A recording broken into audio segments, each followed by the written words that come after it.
904. Somewhere beneath the four-coned mountain, the sluggish and baleful god Aqua, who had come down from Saturn years immediately following the Earth's creation, who was fabled to reside, and during the rife of worship at his black altars, the devotees were always careful to orient themselves towards Vormith of Dreth.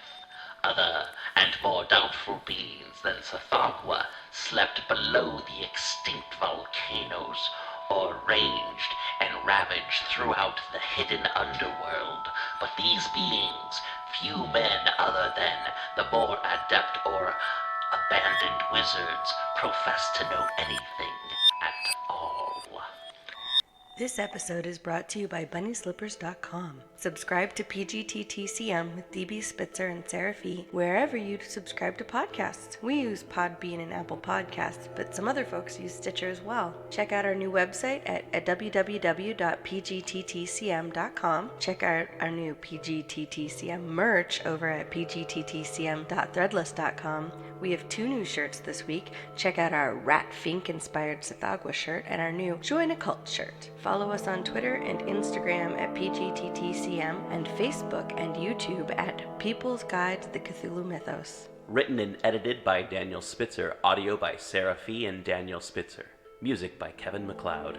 Help the show by sharing, rating, liking, or 5-star giving wherever you listen to or rate podcasts. Support the show by hitting the Patreon button at pgttcm.podbean.com or by going to paypal.me/pgttcm. Recorded at Badger's Drift Studios in glorious North Portland, Oregon. Want to eat charcuterie, drink beer, and be on a podcast? Go to pgttcm.com and click Welcome to Portland to find out more. Accepting groups as large as 4 currently. Learn the basics of brewing, charcuterie, podcasting, and more. Want to advertise with Black Clock? pgttcm.com/contact to find out more. Episode 904. The Hyperborean Cycle. Season 9, The People's Guide to the Cthulhu Mythos. Hosted by DB Spitzer and Sarah Fee.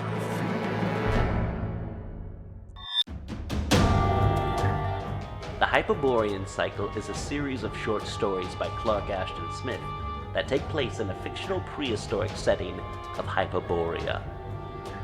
Smith's cycle takes cues from his friends H.P. Lovecraft and Robert E. Howard and their works. Lovecraft wrote to Smith in a letter dated December 3rd, 1927. I must not delay in expressing my nigh delirious delight in the tale of Tamper, Smith's short story. What an atmosphere! I can see and smell the jungle around immemorial Camorium, which I am sure must lie buried today in glacial ice near Olaho in the land of Lomar. Soon afterward, Lovecraft included Smith's Aqua, which originally appeared in the tale of Stampa Saros, in the story of The Mound, ghost written for Zelia Reed, Zelia Bishop, in December 1929. Lovecraft also mentioned Aqua in The Whisper in Darkness, which he began on February 24th, 1930. Because Smith in turn borrowed numerous Lovecraftian elements, the cycle itself may be regarded as a branch of the Cthulhu Mythos. In a letter to August Derleth dated July 26, 1944, Smith wrote, in common with other weird tales writers, I have made a few passing references, often under slightly altered names such as Iog Satat for Yog Sothoth or Klut Hut for Cthulhu, to some of the Lovecraftian deities.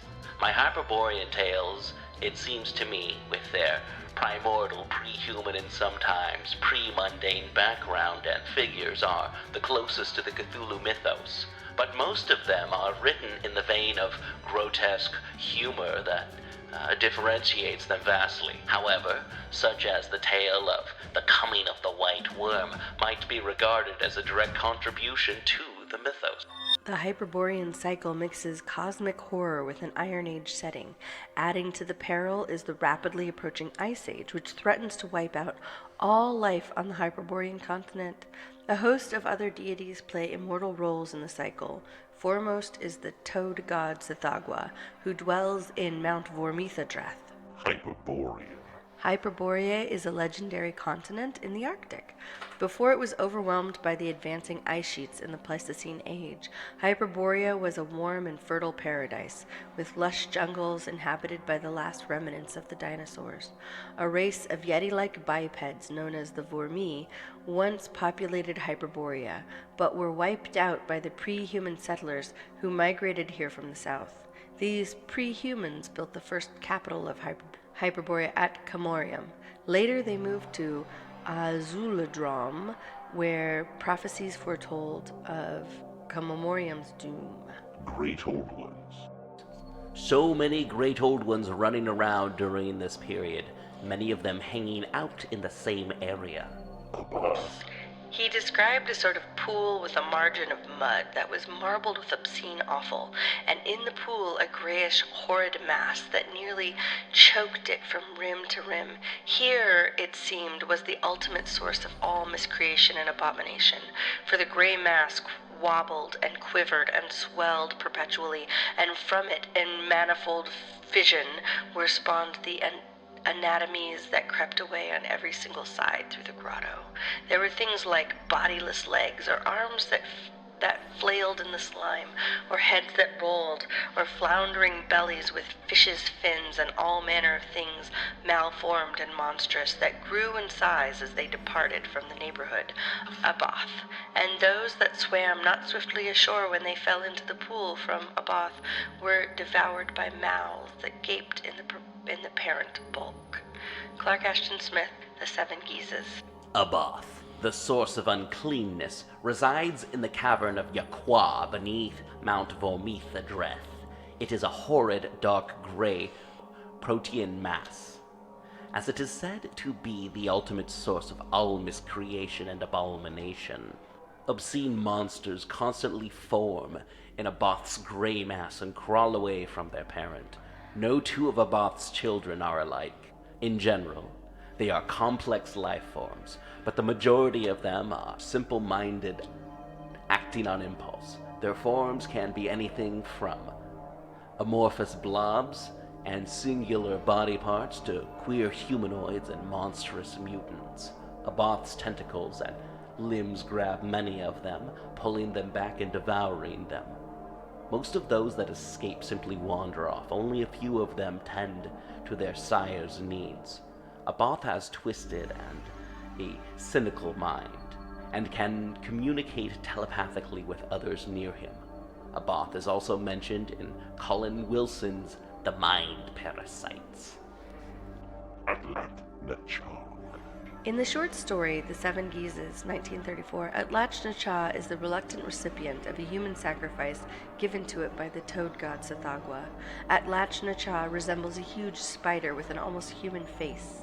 It dwells within a huge cavern beneath a Mount Vormithadreth, a mountain in the now vanished kingdom of Hyperborea in the Arctic. There it spins a gigantic web, bridging a massive chasm between the dreamlands and the waking world. Some believe that when the web is complete, the end of the world will come because it will create a permanent junction with the dreamlands, allowing monsters to move freely into the waking world. Atlatnacha probably came to Earth from the planet Sinash, or Saturn as we know it today, with Tsithagwa. Because of its appearance, Atlatnacha is often referred to as the spider goddess, or god. It is believed to be the regent of all spiders. Furthermore, the giant bloated purple spiders of Leng are thought to be its children and servitors. Relim Shaikorth. Relim Shaikorth appears as a huge whitish worm with a gaping maw and eyes made of dripping globules of blood. One of Relim Shaikorth's avatars is known as the White Worm and is part of the Smith's Hyperborean Cycle. The white worm travels on an iceberg called Ykilith, which can guide across the ocean. In its colossal ice citadel, the white worm prowls the seas, blasting the ships and inhabited land masses with extreme cold. Victims of the white worm are frozen solid in their bodies appearing eerily white, and remain preternaturally cold. They will not melt nor warm, even when exposed to fire. The Coming of the White Worm, 1941. Also, of course, living underneath Mount Volmith-Adreth is Tsathoggua. Tsathoggua gets his own episodes all the time. We're not going to go over Tsathoggua. We talk about Tsathoggua constantly. Yeah, we even get a shirt of him. Yep, and also at Latin Chaos. Sorry. Ubosatla. There, in the gray beginning of earth, the formless mass that was Ubosatla reposed amid the slime and the vapors. Headless, without organs or members, it sloughed from its oozy sides in a slow, ceaseless wave the amoebic forms that were the archetypes of earthly life.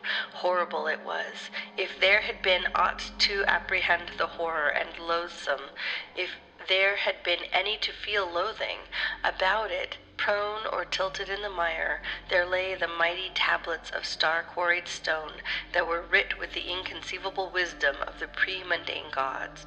Clark Ashton Smith, Ubosatla.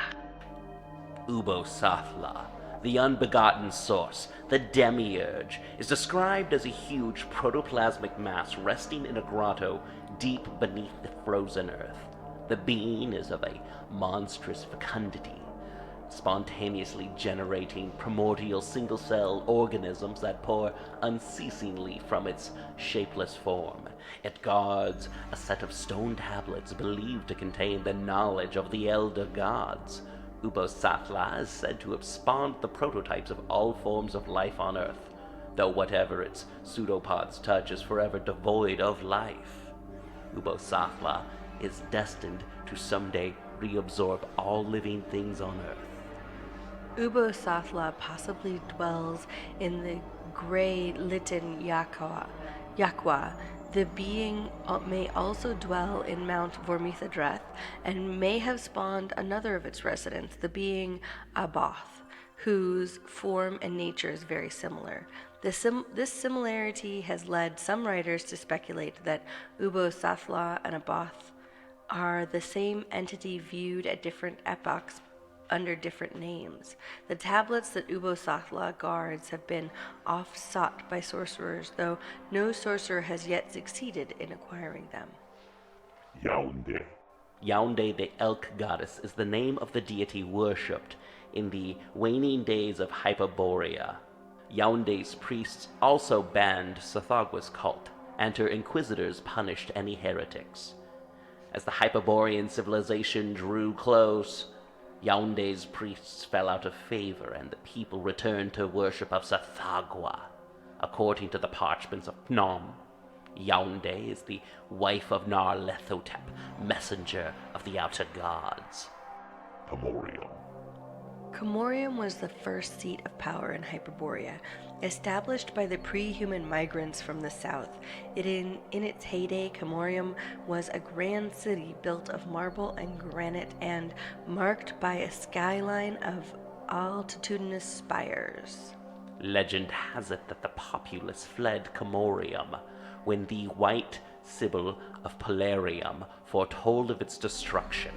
However, Athamas, headman of the Camorium, disputes the claim and attributes the abandonment to the increasingly loathsome depredations of the horrid outlaw Nygatham Zaram. Azultorium. According to Smith's The Tale of Sampra Zeros, Uldorium became the capital of Hyperborea after the populace left Camorium. The city lies a day's journey from the former capital. It was the last population center in Hyperborea before glaciers overwhelmed the continent. In H.P. Lovecraft's At the Mountains of Madness, the city of the Elder Things is called a Paleogean megapolis, compared with which the fabled Camorium and Alzodorium are recent things of today, not even of yesterday. The Glophian Mountains. The Glophian Mountains mentioned in Smith's The Seven Geases are a terrifying rage of ebon peaks, said to be glassy walled and believed to be honeycombed with hidden tunnels. The Aglophian Mountains cross the middle of the Hyperborean continent, with one range stretching to the south and another to the east. Ulthalan.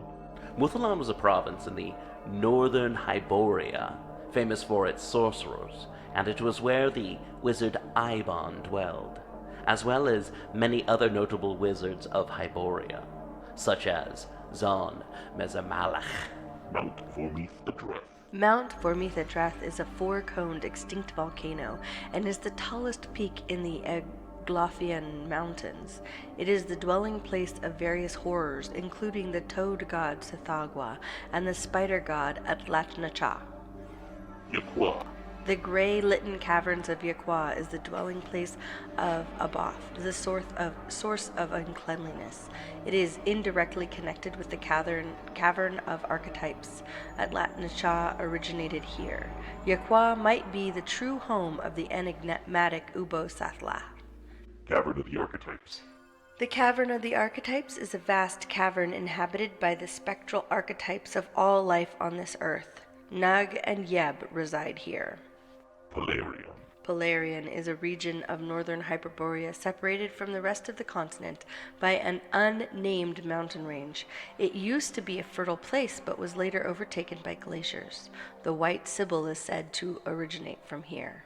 Who lived there? The Vormi are the three-toed, umber-colored, fur-covered humanoids that once had a thriving civilization in Hyperborea. They dwelled underground and worshipped Sithagwa.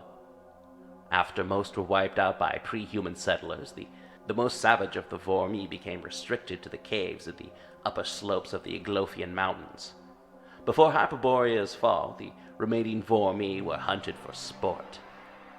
The Nyothkef. Yes. The Nyothkefs are humanoid cannibals who were once residents of Hyperborea before being driven to Lomar by the Vormis. They were driven into exile into the frigid wastes of Polarian, where they were later invaded by the people of Zabna. They are described as being covered in coarse matted hair with large protruding ears and proboscian noses. They worshipped the Great Old One, Rantagath, and Thagwa. Athamaus. Who appears in Smith's The Testament of Athamaus, was a headsman or executioner of Comorium before its downfall. He was also the last to leave the city when the population fled to Uzuldurium. Afterwards, he recorded a chilling testament of Comorium's final days. Athamaus was descended from a long line of headsmen. A consummate professional, Athamaus always took great pride in his skill and never skirted his official duty. His career suffered in Comorium when he faced the task of executing outlaw Hagathan Zahum, but he later resumed it in Azul-Darum, where he served 11 lusters. Ebon, a character in Smith's The Door to Saturn, was a sorcerer and priest of Sithagwa. He is renowned as the writer of the Book of Ebon, a tome that, among other things, chronicles Ebon's life and includes his magical formulae and rites of Sithagwa. It is introduced in Smith's tale Ubo-Sathla. Ebon lived in a 5-story, 5-sided tower made of black gneiss that stood beside the Sea of Muthalan. Ebon disappeared shortly after. Yaounde's premier inquisitor, Morgi, came to his black tower with a writ for his arrest. When the Inquisition came knocking, Ebon fled to Shiranosh, the planet Saturn, through a magic panel given to him by Sithagwa. Ebon was never seen again on Earth after that. When Morgi vanished on the heels of Ebon, many believed that he was in league with the sorcerer all along, and so is largely responsible for the decline in the worship of Yaounde. Nygatham Zaram was a notorious outlaw of Hyperborea. He was the child of Sefaclip and a Vormi. He repopulated Hyperborea after humans deserted the cities of Ulzadarum and Comorium. Athamaus try to execute him by beheading, but because of his preternatural heritage, such attempts proved unsuccessful and only served to aggravate him. As a descendant of Zakkaluth, Nathan-Zaum reproduced by fission and thus created a Azathothean strain amongst the Hyperborean Vormi. Zatamprazeros, who appears in Smith's The Tale of Zatamprazeros and its prequel, The Theft of the 39 Girdles, was the master thief of Azuldurum. His exploits are legendary.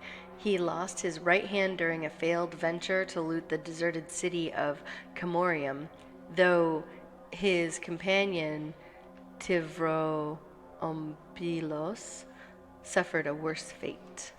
A strange woman reportedly coming from the realms of ice creeping upon Hyperborea. She is presented in both the tales of Zatamprazeros and the White Sibyl. In the former, she is portrayed as prophesizing the doom of Camorium. In the later, a character besotted with her pursues her into the ice realm, where he is, in the end, so blinded by her vision that when he is found by a common girl, he takes his rescuer for the Sibyl, weds her, and lives out his days in a joyous illusion, bearing the mark of the Sibyl's kiss on his face. Hey! We made it. We made it to the end. We made it.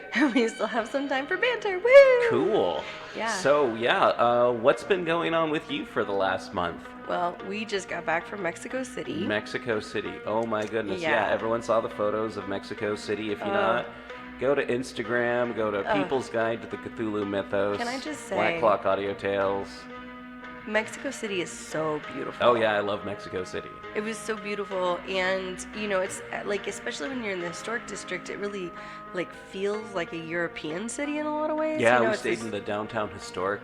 Yeah. 700-year-old buildings, Yeah. and these and then there's Aztec ruins as well. It's Yeah. and then also the food is amazing. Food was great. Man, but don't fall for trying to go to any foreign food. Just stick to Mexican food. Yeah. It's the best. And Say no to a hamburguesa. That's right. Say yes to tacos. Yes. And soup. Yeah, and you'll hear Ken Hyde at some point in time in some interview give me grief for eating schnitzel Oh yeah, no. in Mexico City. Why would I don't? Yeah. What? I don't know. I thought it might be a good idea. Well, I personally, as a cultural experience, think it is an interesting thing to eat foreign food in other countries. So, Yeah. for instance, I'll eat, Chinese food in America, in the United States, Yeah. and I've eaten Chinese food in China, obviously, and also in Italy and in Mexico, in different parts of Mexico. Sure. Because, the thing is Chinese food is one of those cuisines that changes where it goes, but when you're going to the one German restaurant in all of Mexico, Mexico City. well, I think also maybe all of Mexico, be prepared to be disappointed. Oh no, what I found disappointing, besides their beer selection, the way that they seasoned their food and their salads, was the fact that they let someone who was dressed as a fucking Nazi no, that was come awful. in. It That was was horrible. awful. It was like, hey, I got this Indiana Jones cosplay outfit, and then I ordered No. a bunch of extra patches to Swastikas. sew onto Ugh. it. It was awful. Yeah. And if somebody with that kind of regalia went into a German restaurant here in the United States, they would be probably politely, just because don't want to interrupt other diners' experiences, but they would be shown the door. Yeah. They wouldn't be allowed to sit down. But that was not what happened there. No. But yeah, so I don't know what the politics around that kind of stuff is in Mexico. I don't know. I don't know either. And part of me was If you know, please let us know. yeah, a part of me was really upset that someone was dressed as a Nazi, and the other part of me was really upset that it was completely historically inaccurate. And I don't want to be the guy who's like, hey, listen, fascists, get the fuck out of here. And also, that's not correct, that's not correct, Right. that's not correct. You need to watch more History Channel. You need to read more about I don't Nazis and the occult, I buddy. I don't know if that guy, I don't know, like, it's like if you're willing to wear that stuff, maybe you don't know enough about Nazis. Yeah. And if you're willing to wear that stuff even though you know a lot about Nazis, it's probably not a good idea to talk to that guy. Yeah. But, yeah. Okay. That was a pretty yucky experience. That was a yucky experience. But everything else there in was so Mexico much City was other good amazing. stuff. Yeah. I hated that it was peppered with that one experience, but yeah, no, there was like the boat rides in Xochimilco. Xochimilco, yeah, Thank in you. the Xochimilco, and that was an amazing thing. So like they bill it as like the Venice of Mexico, and of course because it's like canals, so you must be like Venice. But it actually is kind of like Venice because it used to be a swamp in the middle of a lake, and then the Aztecs built these like garden islands so that it would be easy to water their crops. Yeah.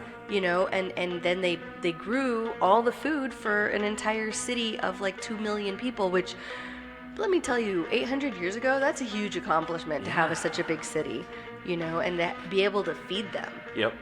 In like a very small area, actually. No, one of my favorite things of Mexico City was going to the ruins and going to the and seeing museums. that wonderful museum. It was really beautiful. Yeah. And just some amazing art museums that definitely blow a lot of the museums that just, like we have right up around here specifically in the Pacific Northwest. Well, I mean, let's be clear. We were going to the biggest city on our continent. Oh, yeah. So I would hope that they would have a thriving art scene. Yeah, no, it was like comparable to like Chicago or San Francisco. Yeah, but I think it would still blow those guys out of... Yeah. But just like, there's like art in the subways. There's art in the streets. There's art in the No, restaurants. definitely, there's just art everywhere. And art like on the culturally, buildings. art is everywhere in Mexico City of all different types. Yeah, but then there's also all these galleries and museums as well. And I really, I loved the modern art museum we went to. That was really amazing. They have this... The way that the museum is constructed, it has this beautiful crossing staircase right in the middle, and when you go up to the landing for it, there's this echo effect. Yeah.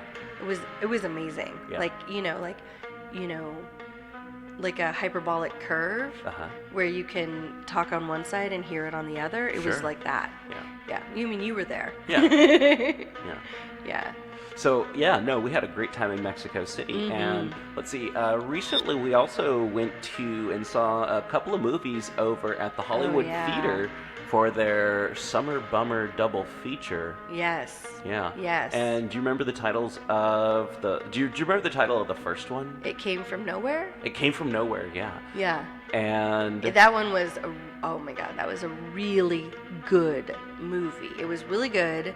It was kind of billed as like a precursor for Predator because it has the same kind of premise.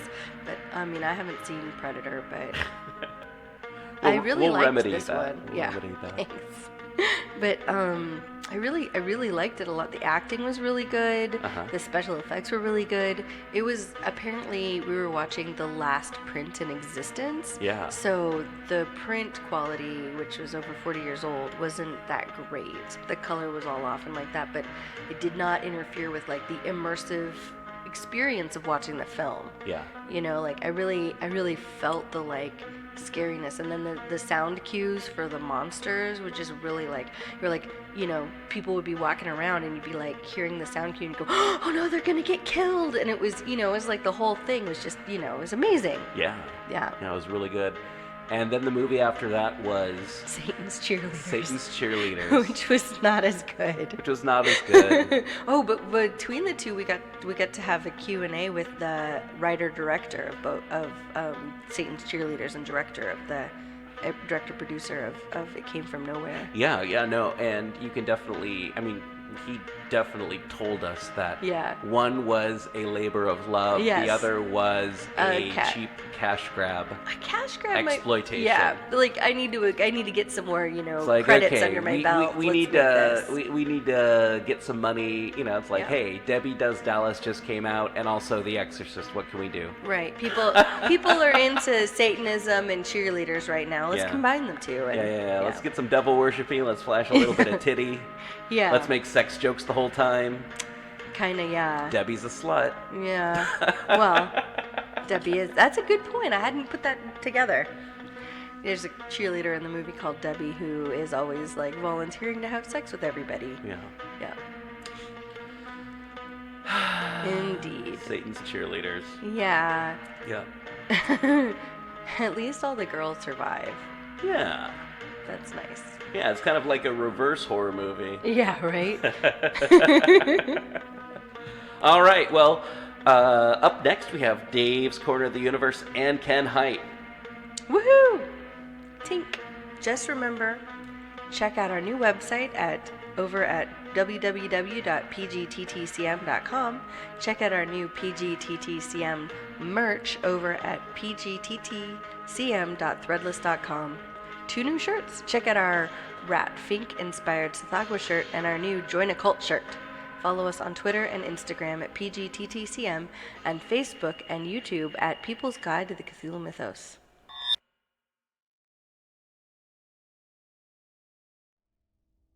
My name is David Heath, and I run a blog called Dave's Corner of the Universe.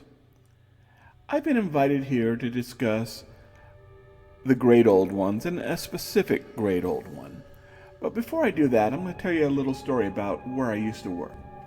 A few jobs back, I had a coworker who noted that I had no problem talking to angry customers, or that I had no problem basically giving impromptu classes at work. And she said, "David, are you afraid of anything?" I quipped back that I was afraid of zombies and meteorites. That was a lie. I'm not afraid of meteorites, and I'm not afraid of zombies. And in general, I have no fear of public speaking. In fact, I really enjoy it.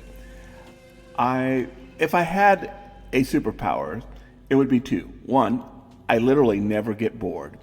And 2, that give me a subject that I'm at least slightly familiar with, 30 minutes of research, and I can go in front of anybody, any amount of people, and give a presentation on it. That said, there is one aspect of public speaking that just scares me to my marrow, and that is trying to pronounce the names of the entities in the Cthulhu Mythos. And today, I'm going to talk about Tsoghiwa. Now, I am terrible at pronouncing some of these names, and I may have mispronounced it then, but I predict as this podcast goes on, it's going to get worse and worse. And then I'm going to start pronouncing him Tosadida, and then I'm going to call him Tunguska, and finally I'm going to get so frustrated with saying that name that I'm just going to start calling him Mr. T. To add insult to injury, on this podcast is going to be Ken Height, who really is my go-to guy when it comes to how to pronounce the names of the creatures in the Cthulhu Mythos. So if you're listening to it and you say, hey, Dave pronounced this one way and Ken pronounced it another way, go with Ken's pronunciation.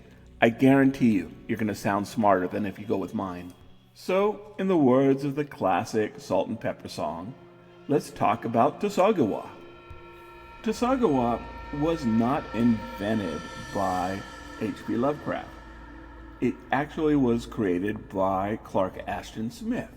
However, Lovecraft is going to get Tsoghiwa in print, or at least the name in print, before Smith will. Smith is going to send Lovecraft a draft of a story he's writing. And Lovecraft is going to love it, and he's going to love especially Tsoghiwa. And he is going to write to Smith and say, hey, I want to use this in a story that I'm ghostwriting. That story was The Mound. And The Mound is not going to be published during Lovecraft's lifetime. Instead, he uses it as a reference in his story, The Whisper in the Darkness, which I discussed last month when I talked about the Migo. Now, if you didn't know how Lovecraft and Smith's relationship was, it would sound like Lovecraft was ripping Smith off. This is the farthest from the truth. Lovecraft did this as an homage to Smith. Smith and Lovecraft are never going to meet. One lives on the East Coast, one lives on the West Coast. They are going to be very prolific correspondents. They're going to write each other often. They are going to borrow, share, and inspire each other. But they never physically meet. Smith is going to start out as a poet. And he's even going to be called, the Keats of the Pacific. He's going to get some degree of fame in the United States and in Europe. This is how Lovecraft is going to come across him. Lovecraft is going to write this gushing fanboy letter to him, saying how wonderful he is, how he was a great poet, how his poetry put all of Lovecraft's poems to shame. And to be honest, there's truth to that. And that he is just going to go gush over Smith and his poetry. Ironically, what's going to happen, though, is his correspondence and his friendship with Lovecraft is basically going to seduce Smith from the poet that he was sort of destined to become into this writer of horror, of pulp fiction. And we can say, oh no, we lost such a great poet. But then again, we have to remember that Clark Ashton Smith was one of the greatest influences on Ray Bradbury. So, I appreciate the fact that he could have been this magnificent poet, but I still appreciate his supernatural, his cosmic horror, and of course, his pulp fiction. So let's talk about Tsathoggua. If Cthulhu is sort of almost this menacing yet powerful, majestic, mind flayer-esque creature, and Azathoth is this glory and power and creation, the center of the universe, Tsathoggua is sort of the ugly duckling of the great old ones. And to say that is to say something, because the great old ones aren't all that cute in the first place. The onset of plush Cthulhus. Tsathoggua is basically described as a toad plus a hog plus a bat, with Lovecraft more focusing on the toad portion than Smith did. Now, Smith sort of justifies this by saying that Tsathoggua is a shape changer. Tsathoggua can look like whatever Tsathoggua wants to look like. And we see that to some extent in Cthulhu. That Cthulhu can basically keeps the same sort of form, but how octopus-like he looks compared to how toad-like he looks, it's up to him at any given moment.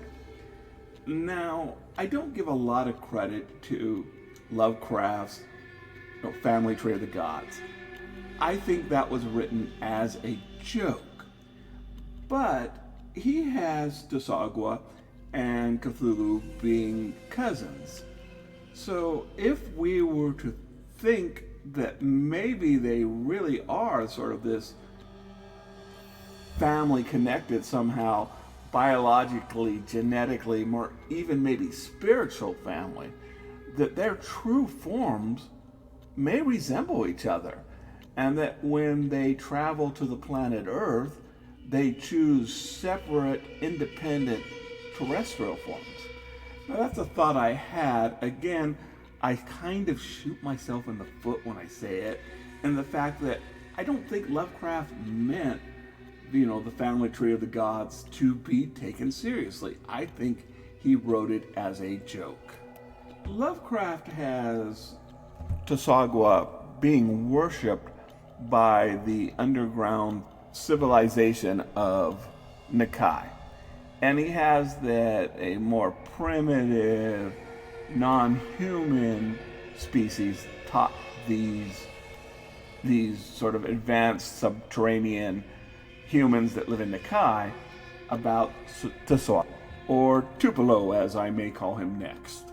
Smith has the people from Hyperborea as sort of a lost prehistoric civilization of humans, taught about Tsoagwa from sort of this hairy, ape-like, sort of Sasquatch race called, although these sort of origin stories may differ, they do sort of stress the idea that this was a pre-human entity that was introduced to human beings by something older, more natural, something unhuman, but older than the human race themselves. My introduction to Tsoagwa was in the Chaosium role-playing supplement, The Compact Quest for Tsoagwa. To best of my knowledge, I believe that back in 1997, that's the first thing I ever bought off the internet. And I was like, I didn't get a lot of people back then that played, the Chaosium called Cthulhu. So like most pre-canned adventures, I just took the parts that I liked and I used them in other things. Most notably, I took from that adventure and put in the GURPS Bloodline vampire hunting adventure, and I also used part of it in a GURPS Black Ops adventure. But the thing that really, two things came out of that particular scenario that I still kept with me.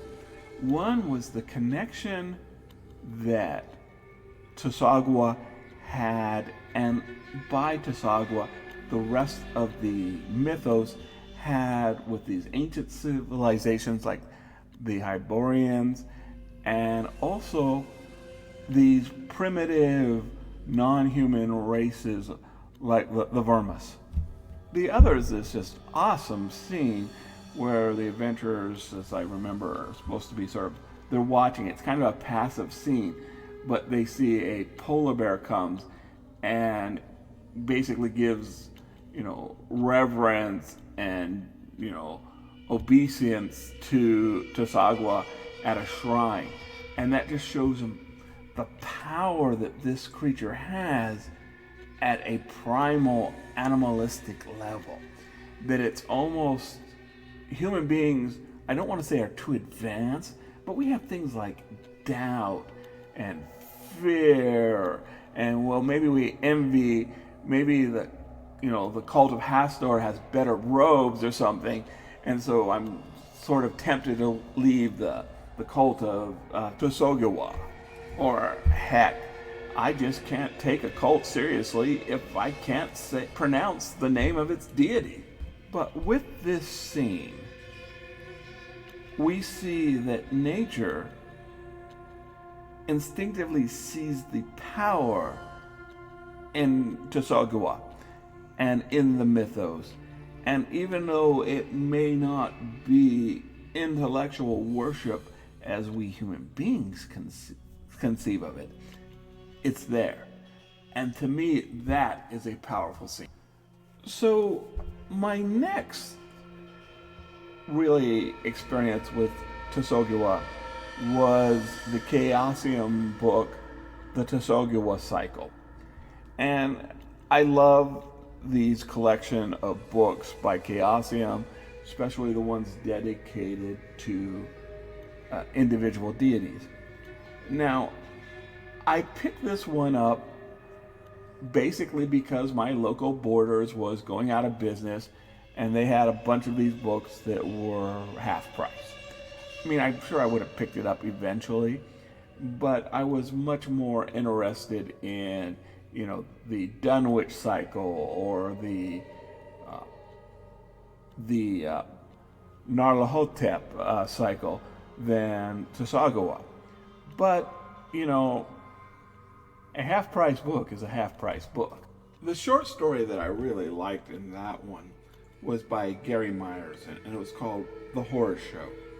And it's only 11 pages long, and it takes place in modern times, where this girl, Lisa, is basically invited to this nightclub showing where they see, you know, terrible, horrible creatures devour other human beings.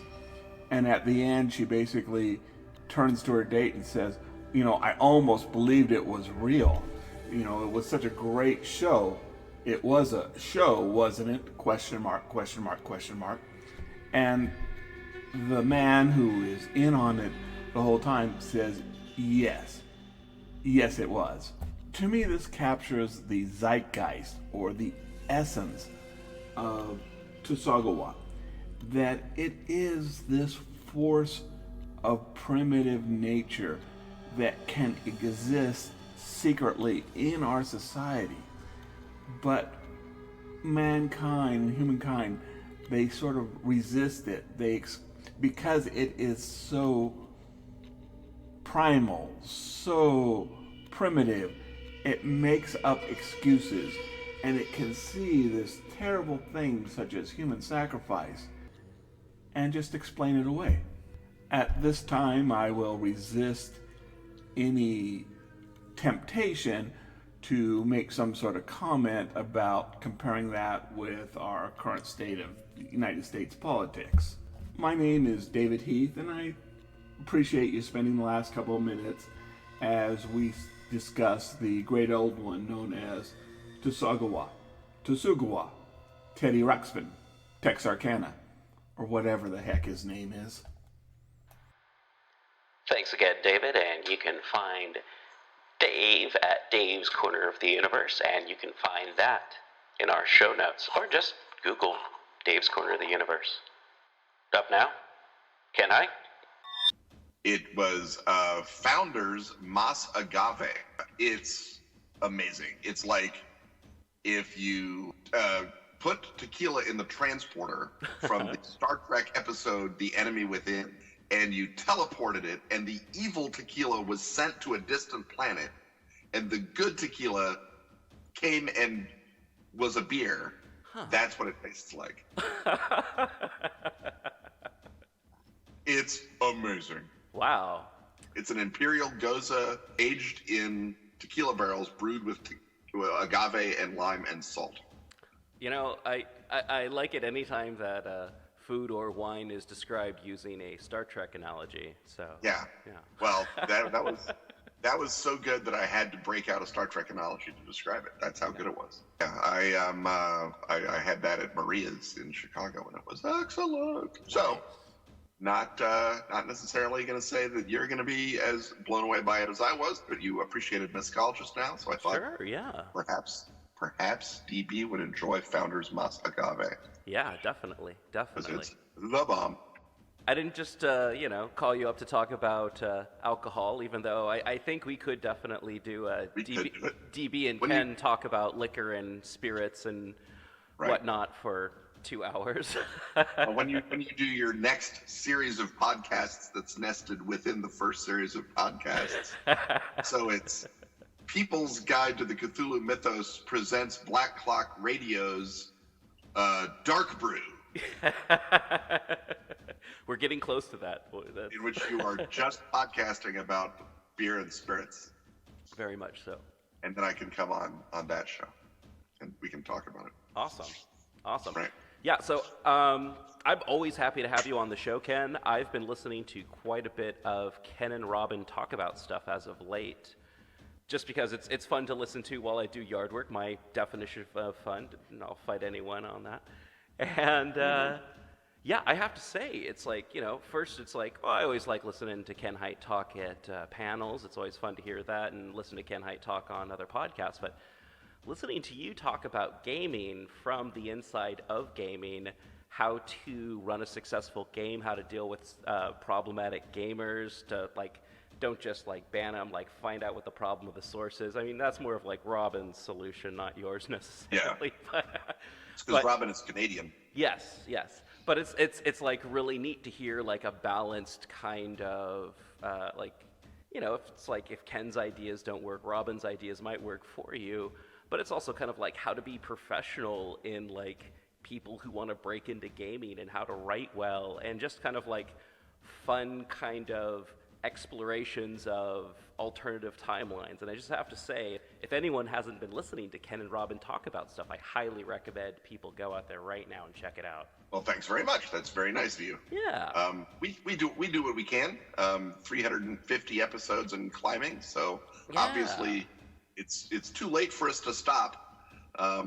But yeah, give us a listen and like us, subscribe, rate, and back our Patreon. I don't know what order you're supposed to say that in. I'm a terrible podcaster. There's a way you're supposed to say it, and I just ruined it. But that's yeah. No, it's nice that you're picking up on it and that you voluntarily go out of your way to hear more from me. That's very sweet. But that's not why you called, is it? That's not why I called. I wanted to talk about space monsters from a long time ago. Alrighty, best kind. Specifically, I wanted to talk about the, I believe, the Hyperborean Age, if we're going to call that, talk about that.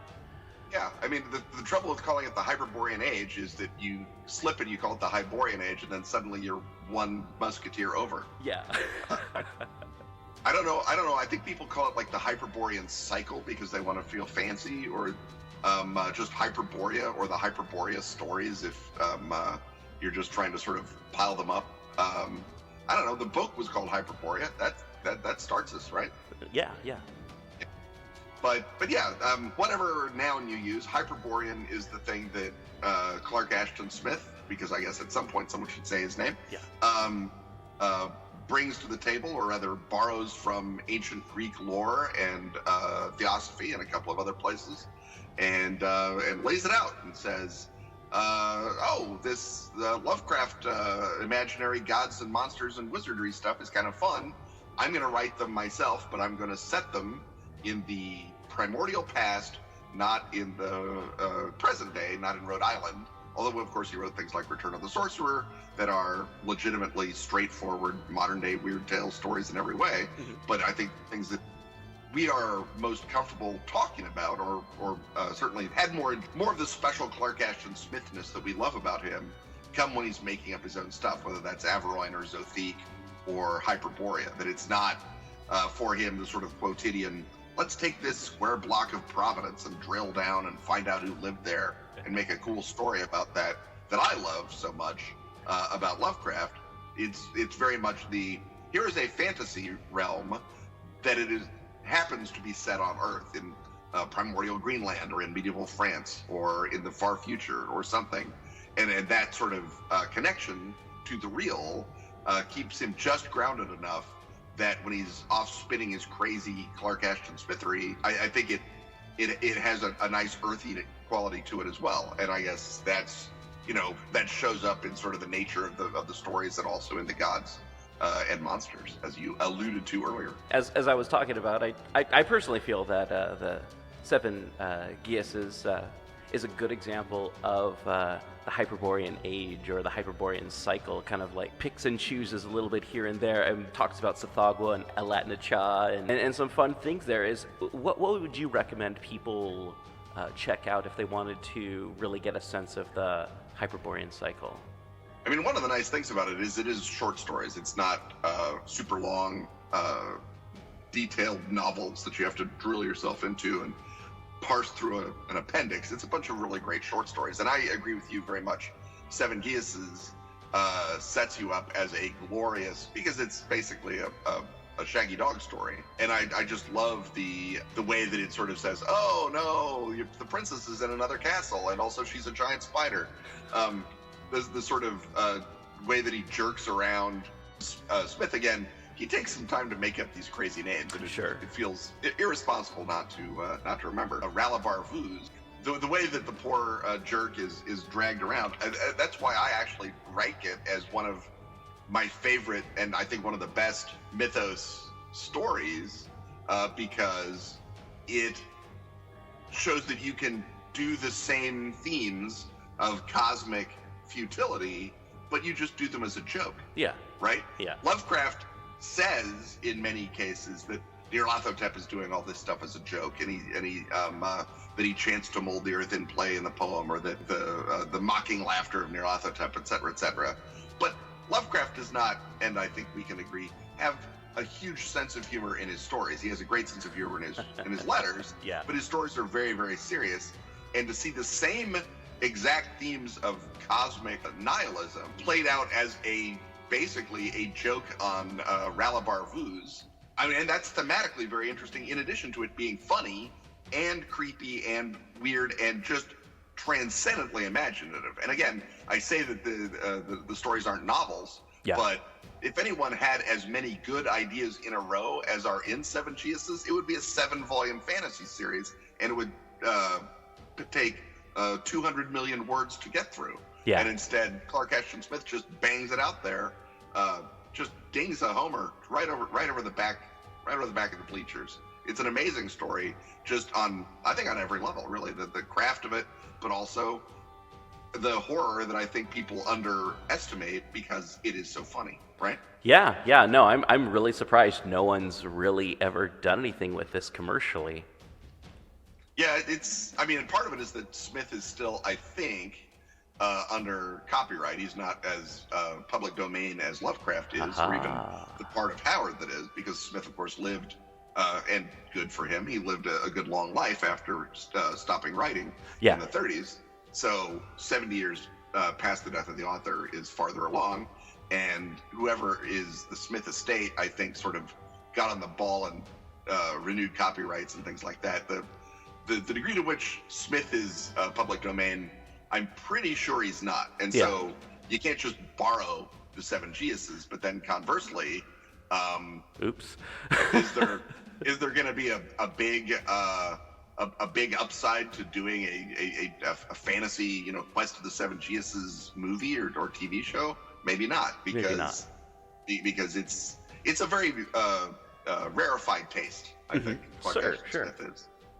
And so, given that we haven't even yet had a proper Cthulhu thing in a television show, the fact that we haven't had an even more obscure thing by an even more obscure author maybe shouldn't surprise us that much. Yeah, I don't know. I'm not surprised anymore since True Detective season 1. Yeah, but again, that was Nick Pizzolatto. Sort of at the almost, I don't want to say the last minute, but at the end of the first draft, he takes Chambers and he puts him in, but the story is not a Chambersian story. No. The story, to the extent that it's sort of a Lovecraftian true crime story, Sure. or a Ligotti true crime story, given. But the set dressing of Carcosa, while it adds an element to people like you and me, I'm not sure that Joe HBO watcher was more or less startled to see Carcosa show up than they would have been if it had been the Stone City that was his original draft, right? Yeah. Because it was going to be the Cypress King and the Stone City, and then he's like, "Oh, I'm just going to use Carcosa because it's cooler." and good for you, Nick. That was cooler. That was cooler. Yeah. But I don't know that. Again, you'll note it did not start a giant series of Robert W. Chambers TV shows being commissioned. And Robert W. Chambers, God bless him, has had a TV show. Huh. The Finder of Lost Loves is based on his radio show. Okay. It was based on his novel, Mr. Keen, The Tracer of Lost Persons. Okay. I missed that one somehow. Yeah, well, no, it's the latter Chambers that people like Lovecraft turn their nose up at. Yeah. Yeah. Because it sold and was popular and got a TV show. Yeah. That's fun stuff. Okay, so who are the major players? Who are the major gods and powerful mortals? It's am I remembering correctly that the Book of Ebion is written around this period of time by a proto-human? Am I misremembering stuff, or is that the right stuff? I mean, Ibon is a sorcerer and a priest. I guess we don't know if he's a proto-human or just a human from before we think humans exist. Okay. Reading the stories, there's the sort of furry people, the Vormis, that got shoved out by the Hyperboreans. Mm-hmm. And I don't think that at any point we're ever meant to believe the Hyperboreans are anything more than sort of fantasy world humans. Okay. I mean, they certainly aren't described as being, green or 9 feet tall or lay eggs or any of the other sort of markers that you might have for them being non-human. Sure. As against that, yes, it's millions of years before humans evolved according to your fun killer science. But again, that's not a problem as long as you can play with time and space the way that Tsathoggua does. But yeah, Ibon is sort of the big sort of hero wizard guy. He's a priest of Tsathoggua, of course, or Jothaqua, as he is known in Hyperborea, and he runs away to Saturn when the people are saying, maybe we don't want to have a mythos wizard living in our city. That's a public health risk. and so that's what we know about that. And then Ibon, I think he's not like the star of a lot of the stories. Mm-mm. He's the Book of Ibon is mentioned, and then Lovecraft, of course, that's one of the few bits of the Clark Ashton's mythos that Lovecraft takes and sort of promotes to the big leagues and moves up into his stories. That's an awful way to say it. That Lovecraft borrows. Smith is big league too. Smith is great. He's just not playing the same game as Lovecraft is really. But so Lovecraft sort of he takes Ibon, or wherever he takes the Book of Ibon. I don't think he ever mentions Ibon qua Ibon. And then he takes Tsathoggua because he thinks Tsathoggua is terrific. Mm-hmm. And of course, if you look into it, he is correct. But then Lovecraft's Tsathoggua and Smith's Tsathoggua are almost two different gods with the same name. Yeah. I think Robert Price mentions this and may have even discovered it, but the notion that Lovecraft describes Tsathoggua as black and formless. Yeah. And like a goo. And of course, Smith describes Tsathoggua as a fuzzy, lazy, fat toad bat. Yeah. Who just hangs out in the center of the world in the cavern of Yoth and, eats bones and gives people dumb jobs and messes with you. Because he's just a big, fat, lazy jerk. He's sort of, a magic Jabba the Hutt. Yeah. And I love the notion that these are both Tsathoggua.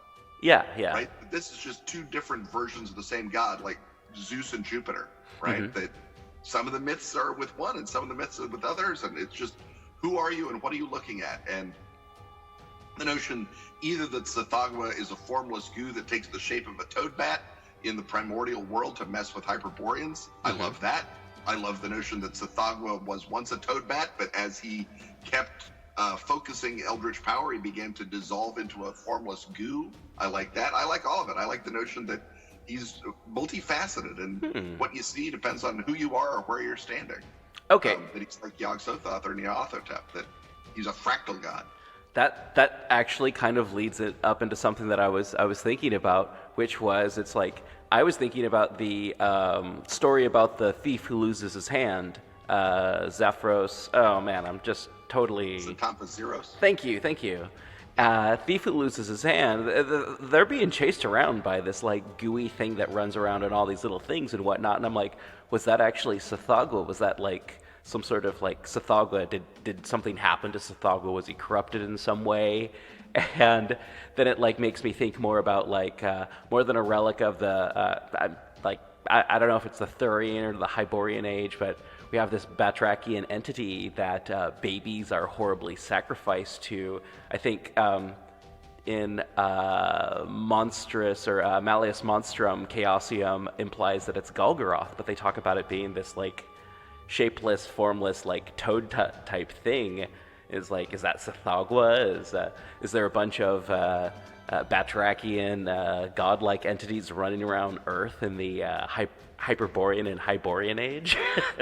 Right. I mean, and that's part of the fun. And one of the great things about Tamper Zeros, again, the way that Lovecraft does something is he says, oh, this is modern day Antarctica. but a billion years ago there were monsters. Yeah. And you're like, oh, I hope none of those monsters are still alive. Oh, they are. But Smith, of course, can't do that with something that's already a billion years old, or many, many millions of years old. So what he does is Tamper is set millennia after the main Hyperborean cycle. Sure. Because Camoriam has fallen into ruins. Mm-hmm. And so we have this notion of this plastic goo thing in the Temple of Sathagwa that Chaosium, again, to tip our hat to them, borrows then as the formless spawn of Sathagwa. Sure. But the notion that, is that Sathagwa? Did he just melt over all this time? Or is that his true form, and without worship to keep him looking like a fuzzy toadbat, or without the spells of Ibon, maybe, to keep him looking like he deliquesces and he turns into his awful Shoggothi main form. And the way that Smith manages to get that historical dimensionality into stories that just between you, me, and the fence post might as well be set on, in Middle Earth or Narnia or anywhere else. Sure. Because they're not Greenland, really. Yeah. Although he plays a little bit with that about the ice walls and things like that in some of the later stories, and talks about that. And of course he borrows Lovecraft's Gnafkaz as part of the sort of the on-looming presence. For Smith to sort of say, oh, I need an ancient city for my story to work. Oh, I'll just use my own ancient city and move this. That's just a lovely answer. I just think he's terrific at it. And again, Tamper is itself a great story. Oh, It's and Lovecraft thought so too. He well nigh delirious delight is his response to it in his letter to Smith. And he says, what an atmosphere. And that, of course, is what Lovecraft loved about stories, and it's why he didn't mind that Smith is not setting his stuff in, Auburn, California. Yeah. He's setting it in crazy fantasy land, but he can write so that you can smell that jungle and be there with Tamper or with Relim Shykorth, or within whoever it is that you're hanging out with. Yeah, no. And I have to think, and I'm thankful that it's not set in rural farming California in the 1920s and 30s. The hellish stories of the Imperial Valley. So we were out burning leaves again. That's right. Although Quetzalcoatl is kind of raisiny when you think about it. Yeah. Like, part of me thinks, like, Grapes of Wrath meets, like, the Seven Guesses would be kind of weird. That's right. Tom Joad just sent on errand after errand. I'm just trying to get apples for my family. Yes, but first you must go to the center of the world where Adlak Naka crawls along the web of destiny. Well, I don't know about that. The world missed a bet when John Steinbeck and Clark Ashton Smith did not collaborate. I guess, is our lesson here. Yeah, people are always talking about Lovecraft and Hemingway. What about Steinbeck and Smith? That was actually like more likely to have happened. Absolutely, not least because Steinbeck at least had an appreciation of at least heroic fantasy, because of course he did King Arthur. Sure. Right. Yeah. So yeah, we are just a hop, skip, and a jump away from making that happen. Now there's an HBO show. Well, I don't think HBO would do that show. I think that's more of like not even an AMC. It's like, oh man, who would do the Steinbeck Clark Ashton Smith mashup? I don't know. It's one of those sort of channels, maybe sci-fi. If I wanted to run a game set in Hyperborean Age, what engines would you suggest? Like, I have friends out there who are like Robotech, Shadowrun, Cthulhu Tech, like the crunchier the better. Oh my god, I love math. And then people like me who are like, let's just set the rulebook over in the next room and play. Well, I mean, obviously, if you're going to set something in Hyperborea, Call of Cthulhu just pops instantly to mind because all the monsters have been statted up, and because Cthulhu comes out of RuneQuest, it has an affinity for, and you can borrow from RuneQuest any more that you need to play that sort of fantastic age gaming, right? So if you just took, a chunk of RuneQuest and you married it to Call of Cthulhu, you'd basically be there for playing in the Hyperborean era. I think you could also obviously play it. There's a gumshoe sword and sorcery game that is slowly rising in the distance called Swords of the Serpentine that I wager will also provide you with an opportunity to clone it into a Hyperborean Cycle game if you feel like using Gumshoe and the Trail of Cthulhu versions of the monsters and whatnot, because why wouldn't you want to do that? No, that sounds awesome. But there's already, I think there's Hyperborean games that are right there. So yeah, there's a game called Astonishing Swordsmen and Sorcerers of Hyperborea, which I know nothing necessarily about, except it says Hyperborea right on it. And who doesn't love that? And I think that it is a little bit more of the crunchy universe that your second team of players like, because I think it's an old school D&D clone type game. All right. So that would have some of that crunchier quality if you wanted to class and level it. But again, it's a fantasy world. And I believe that Sandy Peterson has just done a big book of Cthulhu Mythos monsters for 5e. So, and he's done one for Pathfinder. So if you're a Pathfinder guy, you can go right ahead and play Hyperborean Pathfinder, I think, with your Pathfinder and with the Pathfinder Cthulhu Mythos book. And of course, Sandy just did the same book again for 5e. So if you're a 5e gal, get your D&D team together, get that book, and jump on it. It's super easy, and again, unlike Lord of the Rings or Game of Thrones, there's not 8 billion pages of material you've got to memorize. There's like a map that like Tim Kirk or somebody sketched in 1970. There's a dozen stories that Clark Ashton Smith wrote, and you're done. You're good. Yeah. Jump right in. Definitely. And then people like me can't come on and say, no, I believe Lozoldarum is to the south, because no one knows. It hasn't been defined out of fun. Just knock yourself out. Put it wherever you want. Yeah. One thing we haven't talked about is did Lynn Carter, and I'm mentioning this now, so if you're like, no, what are you talking about? You're wrong. I can cut it out. Did Lynn Carter do a bunch of Hyperborean stuff involving like Ibon and whatnot? It's like part of me is like, I think I have a book about that. I just remembered. I believe what he did was he did some sort of quote unquote translations from the Book of Ibon. Oh, okay, yeah. That were kind of horror, like if you sort of imagine like the Book of Judges in the Bible. Yeah. As a collection of fantasy stories. Yeah. Because they're all there's this amazing guy who stabbed Midianites, and here's another amazing guy who was super strong and he beat up Philistines, and here's a cool lady who smote the Assyrians, and that's basically what the Book of Judges reads like if you don't happen to believe it's the inerrant word of God. Mm-hmm.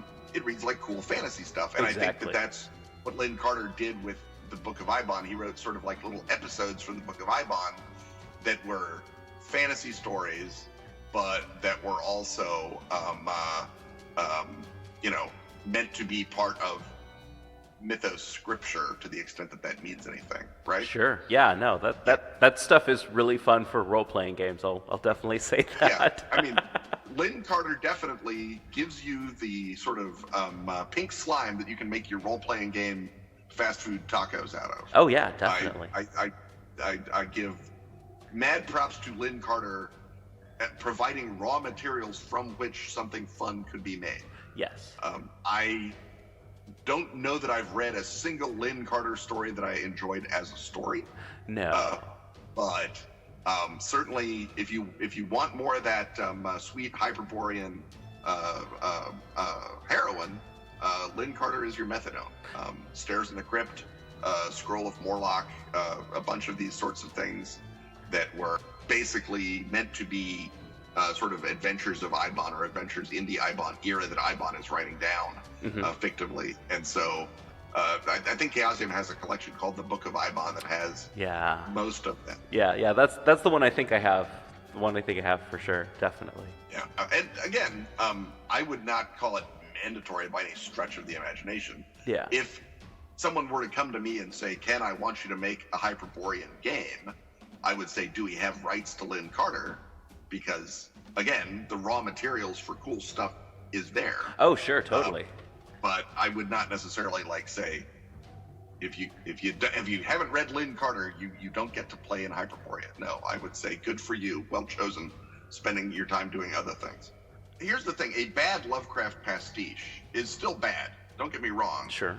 But I think it's an easier thing to do badly kind of well, if that makes sense. Yeah. It's like soccer. If 5-year-olds play soccer, it's still recognizably soccer. Sure. If 5-year-olds are playing baseball, it's nothing. No one has any coordination. So you have a similar problem, I think, with trying to do a Clark Ashton Smith pastiche, because Smith was such a great stylist. Yeah. And so much of what makes Smith work is this really well-chosen use of language that then builds this atmosphere of emotion that Lovecraft responded to, that it's much harder to do badly. Or rather, it's much easier to do badly, but you see what I mean? It's harder to do badly well. Sure, definitely. So you read the mediocre Derleth Lovecraft stuff, or the later stuff that other people have done, and even the Lynn Carter Lovecraft stuff is at least serviceable, right? There's a thing and a thing and a thing, and you're not genuinely scared or anything, but the story functions the way that it's intended to do. There is rising action. Mm-hmm. But the Lynn Carter Smith stuff, because it's meant to provide this sense of atmosphere, it can't do it. It's like cheap dime store knockoff, bad version that doesn't reach it. And I think that's one of the things that Smith, maybe that's part of why Smith is, as we discussed earlier, less out there in the world. Mm-hmm. In addition to the legal question, there's also the question that fake Lovecraft is at least satisfying. Yeah. Fake Smith is not satisfying. No.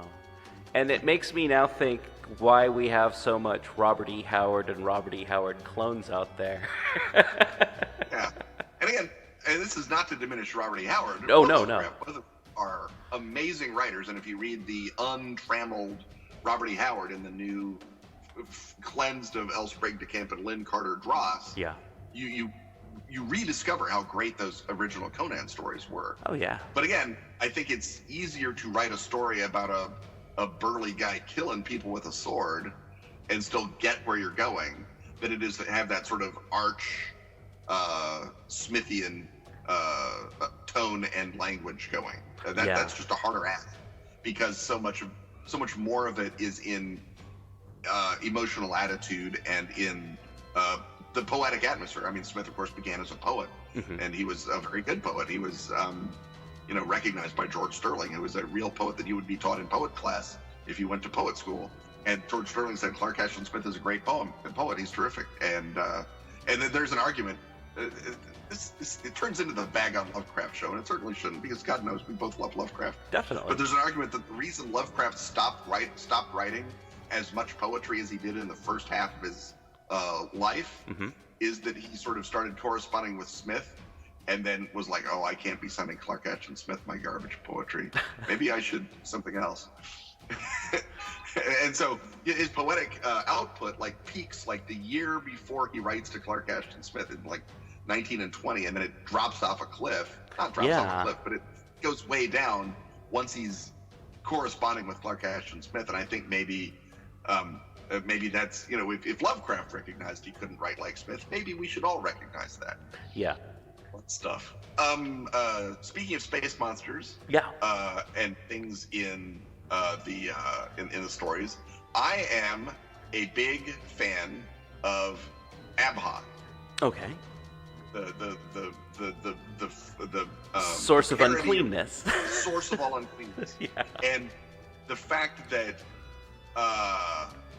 he basically clones Abhoth into Abosathla, mm-hmm. I think because they're basically the same thing. It's a big bubbly goo that gives birth to things.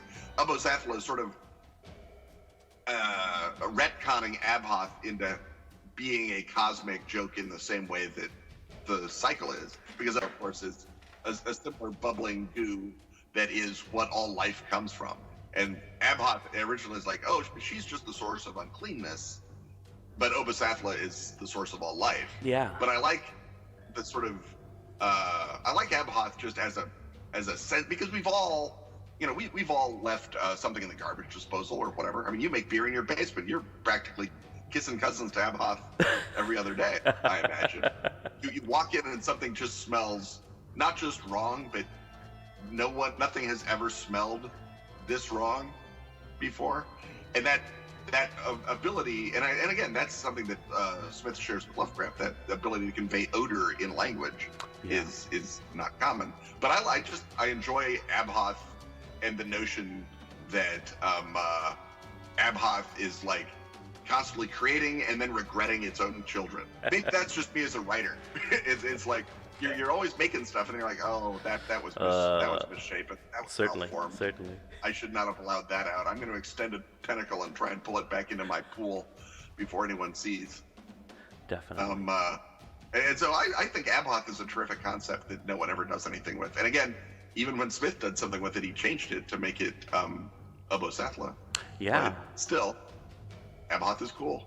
No, definitely a cool one. And the Seven Geases, there's several concepts that don't really get used again, and I feel like there's like some aspects that get reused again in like the Mound, but that's about it. But yeah, I mean, and only very glancingly. Yeah. Right. That and of course, Seven Geases also borrows Robert E. Howard's Serpent People. Sure. Yeah, right? Definitely. They get a look at. So it's a tour through the whole Weird Tales universe. Yeah. But yeah, I mean, and part of it is that Lovecraft didn't want to, poach someone else's genuine creation.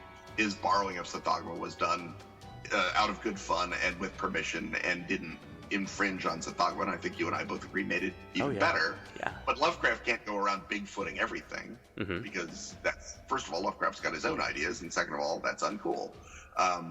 So I think a lot of the things we look at something as fecund, and perhaps pun intended, as Seven Geases, and you're like, my God, there's so much of this just laying there that even Smith doesn't really come back to. Yeah. But that was the gift and the curse of being Clark Ashton Smith, I guess. Is if you read anything, there's like more good ideas in it, better written than most people do in their lifetime, much less in one short story. Yeah, no, definitely. And I keep thinking about Abhoth, or I can't remember how to say it, but and I keep thinking like there was like I want to think there was like a Lord Dunsany story where there was like a god that dreamt of itself, or like as I invoked Mana-Yud Sushai. You invoked Mana-Yud Sushai, who as the god that dreams of itself. But it was like, I was thinking like, maybe there's something about like Mana-Yud Sushai that's kind of like Abhoth, but it's like Abhoth keeps recreating itself, while Mana-Yud Sushai maintains itself by dreaming itself. But I don't know. Yeah, I mean, once you start into sort of phenomenology and ontology of the mythos, you are diving very, very deep. Oh yeah. And that's actually for lack of a better thing to do, there are modern philosophers who are literally doing that. I mean, I've just been reading Dylan Trigg's book, The Thing, which is an attempt to build a phenomenology of the non-human or the unhuman, using the argument that if phenomenology is a universal philosophical discipline, it cannot only apply to human reason. Sure. But where are we going to get unhuman reason to learn about that, to examine it? And Dylan Trigg says, why H.P. Lovecraft, my friend, and horror in general. And then, of course, Graham Harmon has written a bunch of philosophy about Lovecraft. So, yeah, I don't know to what extent this is something Clark Ashton Smith was thinking of when he's making the uncreated source at Obasathla, but it certainly, that's why this stuff merits investigation, is because a lot of times in science fiction and in fantasy, people are thinking about questions that people haven't thought about, because that's kind of the job, right? Oh yeah, sure. There's definitely like things that I like watching Black Mirror or any other science fiction horror show written after 1950, that I'm like, this is kind of like what some German philosophers from the Frankfurt School, Walter Benjamin was talking about in The Art of Reproduction, but this is like if you took it to like the next level. Right, if you weren't just trying to score points off bourgeois Germans who were mean to you in school. Exactly. Right. And speaking of great ideas that never get picked up again, how great an idea is Atlach-Naka, the spider? Oh my, that's my fave. Lives in the middle of the world, right? Yeah. Or underneath, in the middle of the mountain, right? Mount Vermithidreth. Yeah. Which, again, is a great name. Certainly. And I always wonder, was that just Clark Ashland just saying, well, where do the Vormis live? Where do the Vormis live? What's the Vormis address? Oh. But I love the Atlach-Naka because that's something that genuinely feels like a myth. Yeah. To me. I mean, we talked about Abhath and Ubos as being sort of like philosophical concepts or writer's projections. Sathag was just a big huggy bear of a goof, but you could believe, if you heard that somewhere some tribe of people believed, or some culture of people believed in an enormous purple spider that lived in the middle of the world, and that everything tugged on its web, and when it finished weaving its web, the world would end. Yeah. Or that it was, you would say, yeah, I'd buy that. I would believe that if you came out of somewhere and told me, oh yes, that's in Borneo, they believe that, I would say, okay, sure, why not? And that's such a creation to have come up with something that is both scary and funny in the moment, but is also has that quality of being larger than itself, and to do it sort of accidentally on the way to doing something else. Clark Ashton Smith, it's weird. He falls into writing short fiction basically because Lovecraft writes him a fan letter. Yeah. And so he reads Lovecraft in Weird Tales and says, oh, I can do that. And he writes it, and then Howard and Lovecraft both die within a year of each other. And Clark Ashton says, well, I'm done now. That was it. That was good. Yeah. And, obviously he had a lot going on in his life, and he had a very peculiar relationship later on in his life, but it's just odd to be that good at something and then chuck it away. And not like Harper Lee, who at least had royalties. Yeah. Right? I mean, she writes one great book. Yeah, she's set for life. It's taught in every grade school. But to write a bunch of things that are that good and then to stop, it's just very odd. I mean, there's a lot going on with Clark Ashton Smith, and I don't know. Have you read a good biography of him? Is there a good biography? I've seen a good movie. There's that one movie biography about Clark Ashton Smith, Emperor of Dreams, that I thought was pretty interesting. I learned a lot about him and his surrounding area and his community, and a little bit about his folks, but it really didn't go into I felt like it really didn't go into who Clark Ashton Smith as a person was, just like he lived here and these are the people he influences. This is his post office. This is the house that he lived at, and then he moved here and he moved in with this woman and her kids, and then he lived here with this woman and the I'm like, okay. But yeah, I mean, it just seems weird to me that that you've got a guy like that who is as important, certainly, to the field, and as great just to study, even regardless of his importance, as Robert E. Howard, who I think there's 2 or 3 decent biographies of, and Lovecraft, who there again, reach your arm out and pull back a good biography of Lovecraft. Not from Joshi's magisterial backbreaker all the way down. And then the Third Musketeer is like, oh yeah, I think there's an essay somewhere in a 1984 fanzine, and that's what we all use. It's just weird that and again, because he was legitimately part of the same artistic scene as Jack London. You'd think someone at least would have, used him as a thesis subject, if nothing else. But it's strange that he sort of willed himself back into the obscurity that he emerged out of. Yeah, and something that I think is so weird is one thing that has really kept Clark Ashton Smith alive in the minds of people has been role-playing games. and and like people just doing like, well, I want to write a story about Tsathoggua. I want to write a story about furry toad guys, and just space monsters and dice tossers are keeping Clark Ashton Smith alive. Yeah, I mean, certainly, no one is reading George Sterling's poetry anymore, much less Clark Ashton Smith's poetry. Sure. But it is weird that if Clark Ashton Smith had a bet, he would have thought that would have been what would have survived, not the ridiculous nonsense he did with his buddy Howard for about a decade. Yeah. And it's just very strange that that happened. Again, given the richness and beauty and fullness of the fiction. But yeah, role-playing games brought Lovecraft basically back from nothing. I mean, I'm firmly in the belief that Call of Cthulhu coming out in 1981 is the reason that Lovecraft has not been out of print since 1981. Oh, certainly. Yeah. That Ballantine collection, Tales of Terror and the Macabre, or whatever it was, with the sweet Michael Whelan cover. Yeah. That came out like 2 years after, and that actual anthology hasn't been out of print, much less Lovecraft himself, who of course has gone on, Penguin Classics and Library of America and the rest of it. Sure, no. And I think that Smith has been carried along very much by that gamer wave. Howard, obviously, Conan came alive by himself. Yeah. He doesn't need us. Yeah.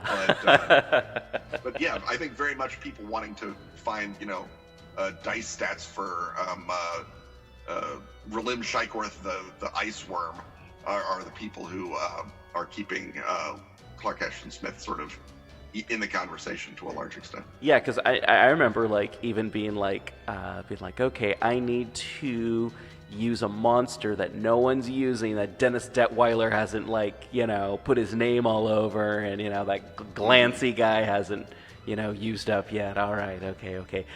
Ablo Sothwa? What? Okay, sure. Oh, I got to read a bunch of Clark Ashton Smith. Oh man, this stuff's like poetry. Oh, this stuff isn't that bad. Okay, I got to read more of this stuff.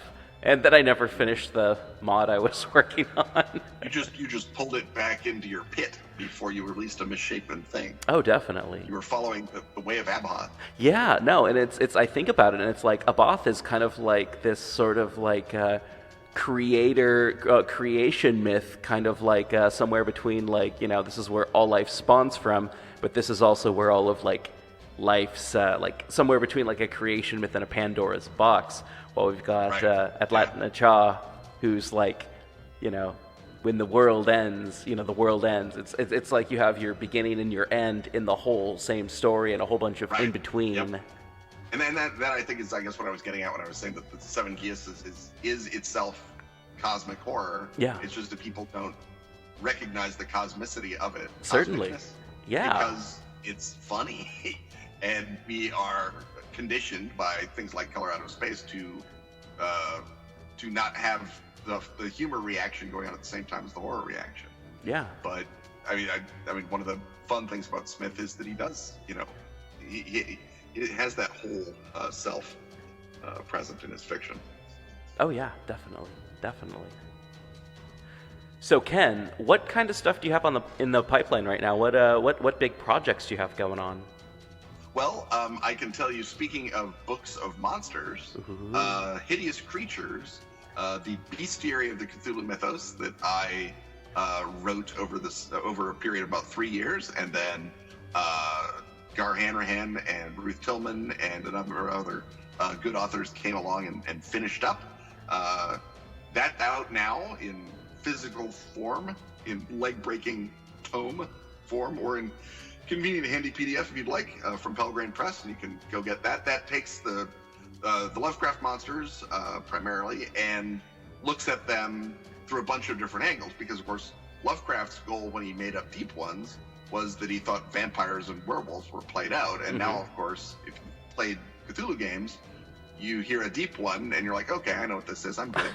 And you have the same reaction to it that Lovecraft was trying to get away from by inventing Deep Ones. So sure. I tried to go back and say, here's all kind of other ways you could present Deep Ones. Here's other things they might be able to do that you haven't done in your game. Nice. Here's the actual historical legends that they might be hiding behind here's all of the various qualities of the deep ones, some of which are contradicting each other. And they all might be true, or they might be different stories, or they might be true of some and false of another. So that when players meet deep ones, at the very least, there's mystery again. And then ideally, once you don't know anything, that, of course, as Lovecraft teaches us, is the first step into horror. The horror, the fear of the unknown. So I'm trying to bring that back for all the monsters that have maybe been a little bit familiar, while also giving some treatment to some monsters that Lovecraft either mentions and doesn't do anything with, but also that Chaosium has not got their big feet all over. So if you remember in Call of Cthulhu, the cultists all say, oh, we didn't commit any murders. That was bat-winged things that came out and murdered everybody. We were just standing around. And so if you say, okay, there's bat-winged things, what are those going to be like? And so I take the bat-winged ones from Lovecraft's tossed-off mention in Call of Cthulhu and build those guys out to be monsters. Or the thing with the bloody tongue in the thing at the Moonlight Dream. What's that about? Why has a motorman got a bloody tongue for a head? Isn't that a thing that we should maybe be paying attention to? And so the Ratka Jiva, which is just Hindi for bloody tongue, or maybe it's bloody tongue.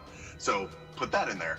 And so lots of these sort of underexposed monsters, plus the monster from Conan Doyle's Horror at the Heights. Yes. Which is one of my favorite horror stories ever. Hell yeah. And Lovecraft alludes to in At the Mountains of Madness. Oh. Where he talks about there are gaseous wraiths that live in the stratosphere. Yeah, okay. And then he just goes on. And we don't meet the gaseous wraiths, but he's giving old Doyle a shout out.